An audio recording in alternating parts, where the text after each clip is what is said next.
Hi, so this is our Lotus laser cutter. It's a really useful bit of machinery.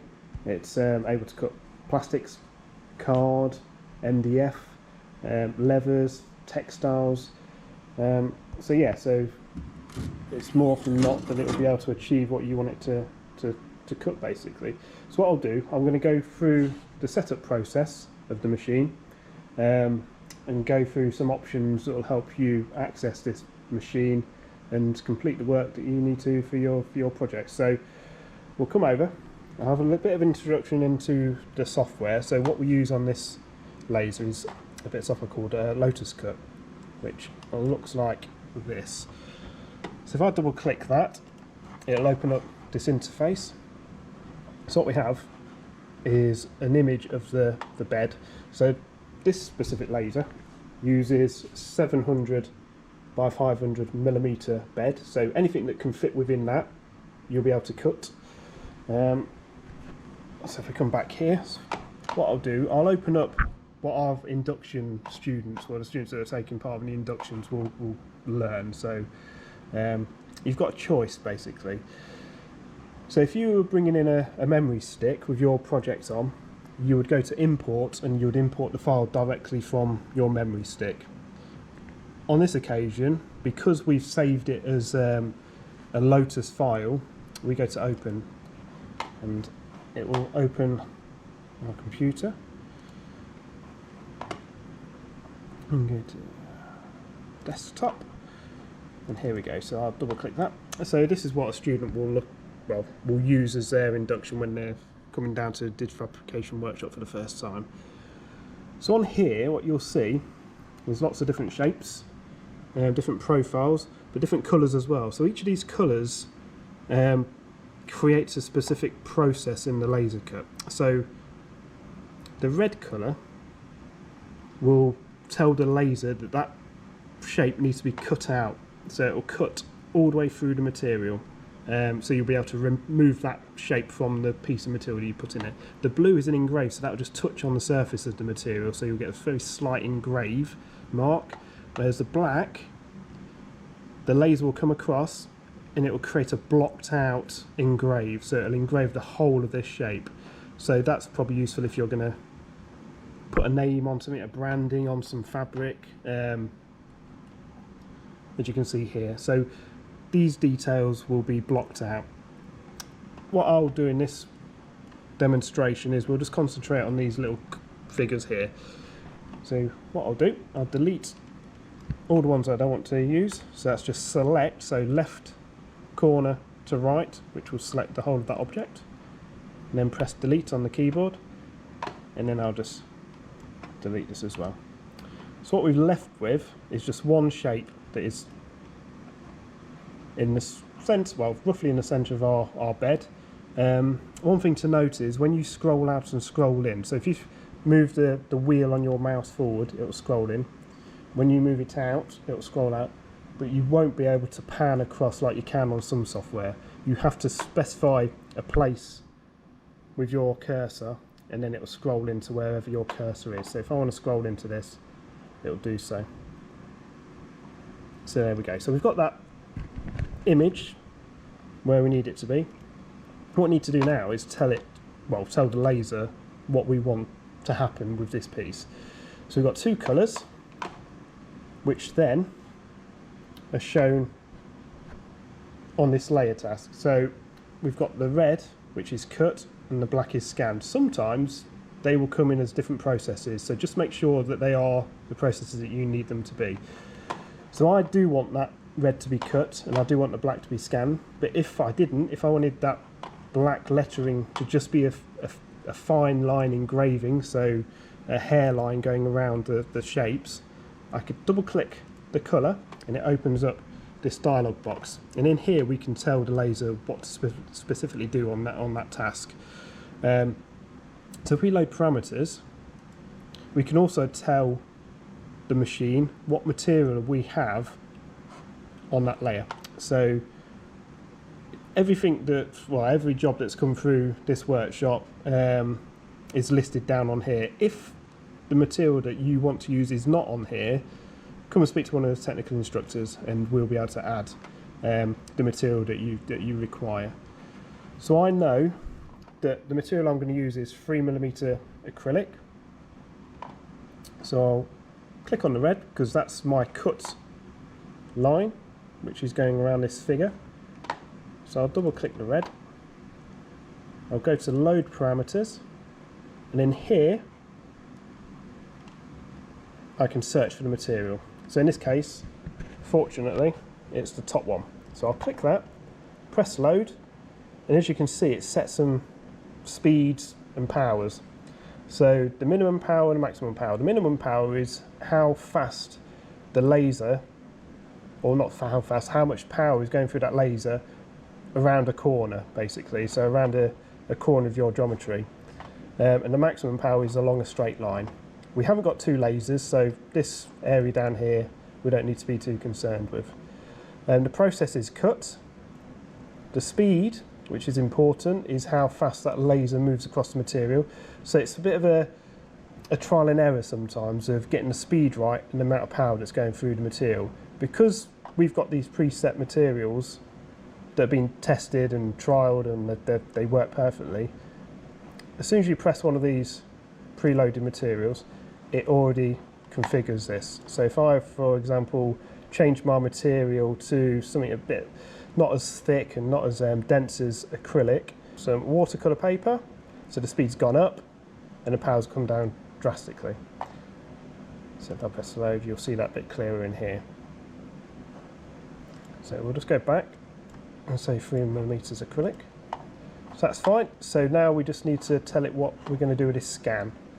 So select the black box. We know it's selected because it's visible in this area. And this is a scan, so it's not a cut,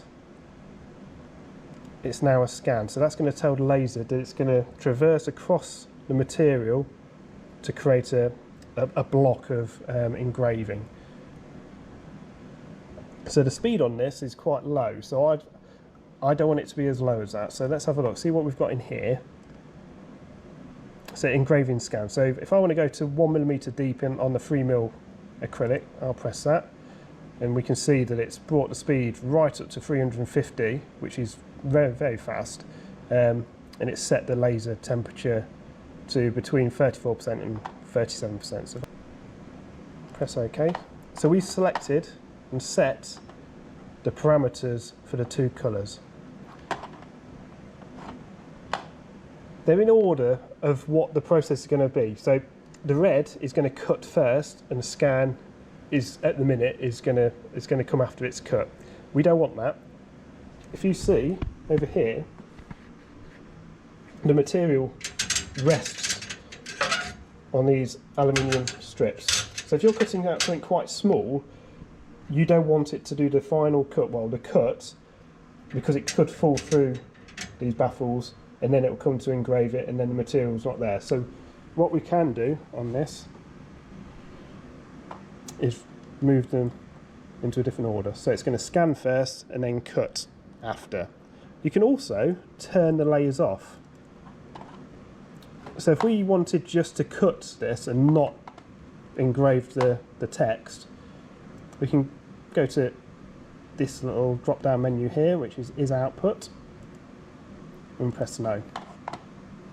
Press OK, and we can see that it's turned it off. So the output is now no, so it's not going to do that process. It's going to jump straight to the red process, which is yes, but in this case we do want it to do that, so we'll just press yes. Okay. So now what we need to do is turn the laser on. So it's just this key here. You'll find generally that they're on when you come in. Recalibrates itself, so it will go back to the top right hand corner and then come into the original position, well, the last homed position. So the person who was on this machine earlier finished their work in that position, so it's nothing to be too concerned with. What you have to do also is turn on this cooler. If that's not on, the laser won't fire. Basically it's a fail-safe, so it will stop the laser from working. It basically cools down the laser, so that needs to be on. And it reads 20.5 to 20.6 degrees. So if there's any issues with that, again, come and speak to a technical instructor. So like I say, you can fit any material that's 700 by 500 onto this bed. We've got larger lasers up to 1 metre by 600. So if you require a larger cut, just ask one of the technical instructors and we'll help you get onto one of the other lasers which would be able to complete your work on. So just to be mindful of the material doesn't have to fit this size of bed. You can cut something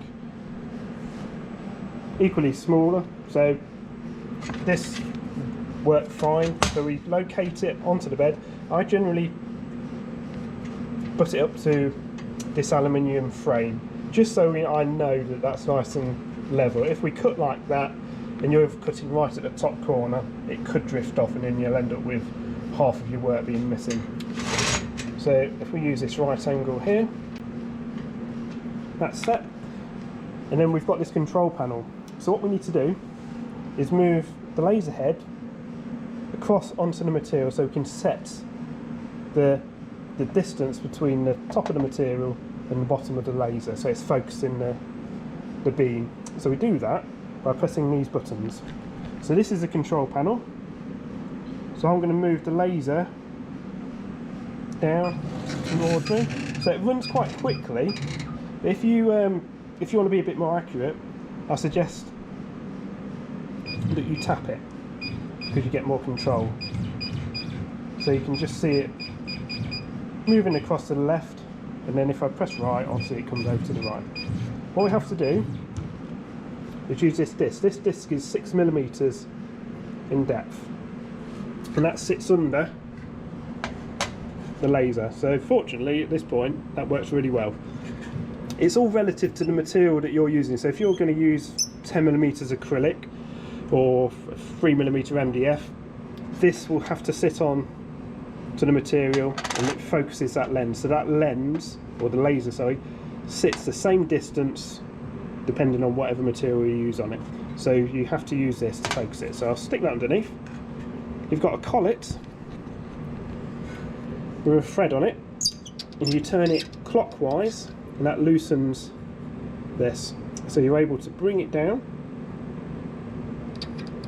onto the aluminium, so it's not sort of pushed it against the material and it's really stiff and you can't remove it. It's just on there, so you'll be able to remove it afterwards. And then you turn it anti-clockwise, finger tight, don't over tighten it, and then you can remove it, and there we go. So this red dot is not the laser, it's just an indicator of where the laser's hitting. So it's quite safe at this point. So then I want to move it to the top right of the job, like that. And I've done that by, again, using these 4 dials, back, forward, right and left. So I'm happy with that. That's exactly where I want to start the job. So once you're happy with the position of where the material is and where the laser is in accordance with the material, you come back to this readout and you press origin. So origin sets that laser. So if I was to move this again, I can press escape and it returns to where I've just set it in the top right. So there we go. So what we need to do now is close the lid. So the lid's got an interlock, so if this lid is not down properly, the laser won't cut. You'll be scratching your head wondering why it's not completing your job. It's basically, so we recommend with this lid you hold it with both hands because it's over centered basically. So as you put it down, it's quite stiff, and then if I let it go there, it will slam shut. And unfortunately, if that happens more than once, it starts damaging the laser and we have to recalibrate it. So just be careful with closing the lid. That's nice and closed. When we come back to the screen, so we know this is all set up. We've got scan, we've got cut, just making sure that everything's okay, and then we just press start. So if I press start, you'll notice that there's no selected graphics. That's just telling me that I haven't actually specifically selected anything on this drawing. If you had multiple drawings on this frame here, and you only wanted one of the pieces on your drawing to be cut, you could select one of them, press start, and it will only cut that part. So what I've got to do, select it, top left to bottom right, everything goes blue, and then I can start. So it's processing it, and here we go. So it's engraving the material, now it's doing the final cut.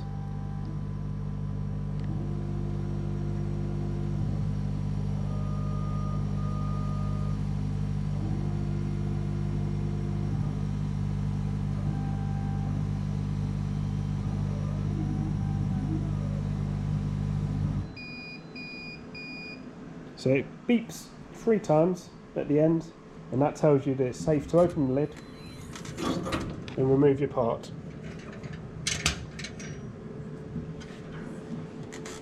So what we've got on here is protective film. So all the acrylic comes with this film, and that's just to stop it from getting scratched. I recommend, which I haven't done in this case, on the top surface, for the surface you're going to engrave on, I'll take the film off, purely because if you're doing lots of engraved patterns or text, it can get really fiddly trying to remove this film from it. Fortunately on this occasion it wasn't too bad and it's protected it. But there you go, so it gives you a really nice clean cut. It's quite clear, it's not perfect, but you can see through, if you shone the light through this material, you won't get any defect from it, only obviously the shape that it's created. That's it, so that's how you use a laser. What I recommend as well, obviously, is to make sure that you take all your material away at the end, making sure that the next person that comes on it can get straight onto processing their work and not have to worry about taking out all the offcuts that fall into here, because it's a bit of a fire hazard and it's not fair on the other people that are using the machine. So yeah, that's the Lotus laser cut.